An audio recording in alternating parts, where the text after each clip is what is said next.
আসসালামু আলাইকুম। সবাই কেমন আছেন? আশা করি সবাই ভালো আছেন। আলহামদুলিল্লাহ আপনাদের দোয়ায় আমিও ভালো আছি।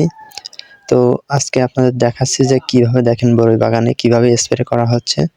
তো এটা কিসের জন্য করা হচ্ছে, কেন করা হচ্ছে সবকিছু আপনাদের বিস্তারিত জানাবো। যাদের কুল বাগান আছে মনোযোগ দিয়ে দেখতে থাকেন। এই যে আপনারা দেখেন, এই যে এরকম ধরনের পাতা লাগলে এই যে চাপ দেওয়ার সাথে সাথে দেখেন কীরকম একটা মানে পোকা মরলে যেমন একটা হয় তেমনই হয়ে যাচ্ছে। এরকম যদি কালার হয় তাহলে বুঝবেন যে কোনো সমস্যা হয়েছে কুলে। আপনার সাথে সাথে দ্রুত ব্যবস্থা নেবেন। আমাদের এখান থেকে একজনকে আমরা জিজ্ঞাসা করব যে কীভাবে এরা কী ঔষধ দিচ্ছে আর কীভাবে কিসের জন্য দিচ্ছে সব কিছু জিজ্ঞাসা করব। তো আপনারা সাথেই থাকুন। তো এই কী জন্য স্প্রে করতেছেন আমরা? এখন মূলত বরইতে বিশেষ করে একটা জাবি পোকা লেগেছে।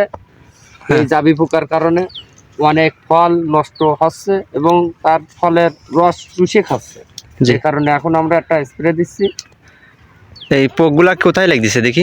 মূলত পাতার এই উপর সাইড এবং নিচের সাইডে লেগেছে জাবি পোকা, যা আচ্ছা আচ্ছা স্বাভাবিক অবস্থা মানুষ দেখতে পাচ্ছে না, ছোট ছোট মানে ওটা অনেক ছোট। হ্যাঁ আচ্ছা, তো এর জন্য কী কী ওষুধ দেওয়া হচ্ছে আপনার? এখন আমরা দিচ্ছি দুই ধরনের বিষ এবং সে বিষের কারণে এটা অবশ্যই কারণ নির্মূল হওয়ার সম্ভাবনা আছে, এই কারণে দিচ্ছি। বিষের নাম কি কি যদি বলে দেন? আর দিচ্ছি সাইফার জাতীয় একটা ওষুধ।